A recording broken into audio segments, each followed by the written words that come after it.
Yeah, so actually that's appropriate because I'm supposed to do the kickoff here and introduce everything.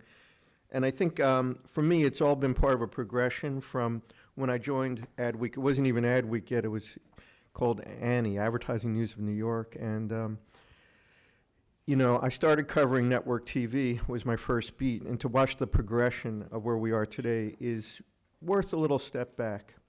So I was an intern at first, and I shared an office with the publisher, Carolyn Wall. And on my first day, she handed me this article about this guy, Ted Turner, who was just about to put a local TV station in Atlanta up on a satellite dish and become a global television force. And then, of course, he launched CNN and other things. And that kicked off the first multi-channel boom and revolution.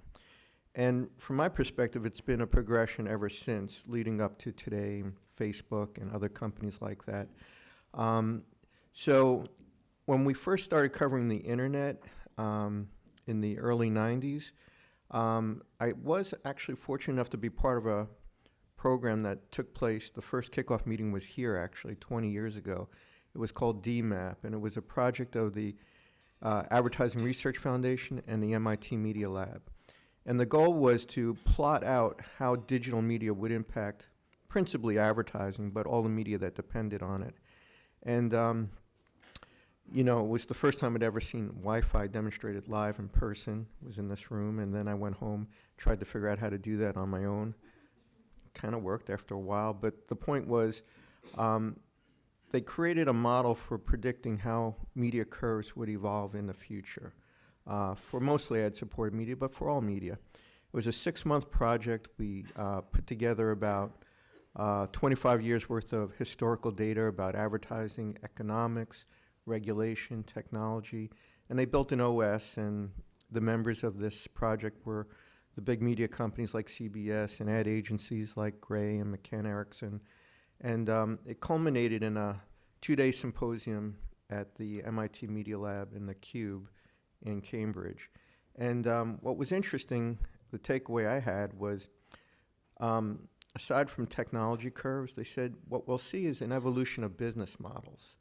What will happen is, we won't have this binary of free ad-supported media or just paid media, like back in those days, HBO.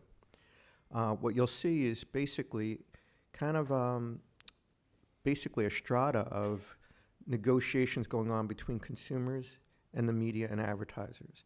And in some cases, consumers would be willing to pay for ad-free content, and in other cases, they'd want advertising to underwrite and support all that content. But there'd be this whole gray area in between of negotiation going on. And I think that's the world that 20 years later we've evolved into. It's not a free or premium model, it's a free, freemium, premium model with all kinds of in-betweens. And sometimes the payment isn't always transparent. So recently I had an opportunity to have an interview with Laura Martin at Needham & Company. She's a great analyst. And she was just making the case for me that SVOD, the new price, is free. And the reason for that is, yes, we're all paying for Netflix, but all of the new services that are being launched are principally being bundled in some way, whether it's Disney Plus. If you go to a Disney theme park or resort, you're going to get a discount or a freebie offer.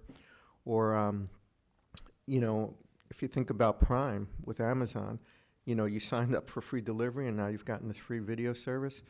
But there's other ways they make money on the back end of that, of course, right? There's premium downloads and purchases. But the real action is in the data. And I think we saw from Facebook's presentation earlier, it's all about the data.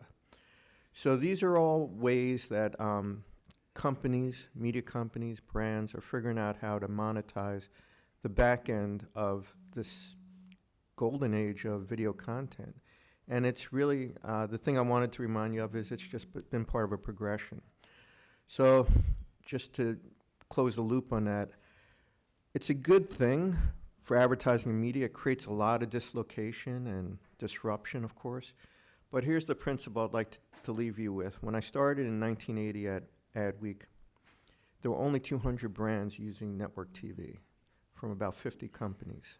By the end of the 80s, thanks to cable and satellite TV, there were 4,000 brands, national TV advertising brands. thanks to Ted Turner and all the people who followed him. Today, if I use Facebook and Google's estimates, there's about 5 million brands using those platforms. They're not all video advertisers, but a lot of them are. So that's kind of like my just broad stroke lead up tone setter for this conference. I do want to leave you with one other thought about the geography here. I'm not a Long Island boy, but I had a summer house growing up here. And I think it's a fascinating piece of geography, particularly this part here sticking out in the middle of the Atlantic. So this was originally settled by the Montaukett tribe, who knows when, but when the Dutch settlers came over, they kind of negotiated a trade deal in the parlance of the times, and they basically acquired this whole parcel of land out in this peninsula for about 100 pounds of wampum. Now, wampum is a unique currency that was created by Native American Indians in this region, specifically Long Island Sound and Narragansett Bay, because this unique shellfish, the whelk and the clams from this area, produce this unique kind of mother of pearl-like thing that could be turned into this beaded currency. Wampum from Long Island Sound has been found everywhere in the world. So the reason I'm invoking this anecdote is I think this is a money-making place going back 300 years or more. And I think what we're all struggling for in this conference and in these sessions is to understand how do we make money through all of this disruption? How do we create the new wampum going forward? And I'm not talking about crypto.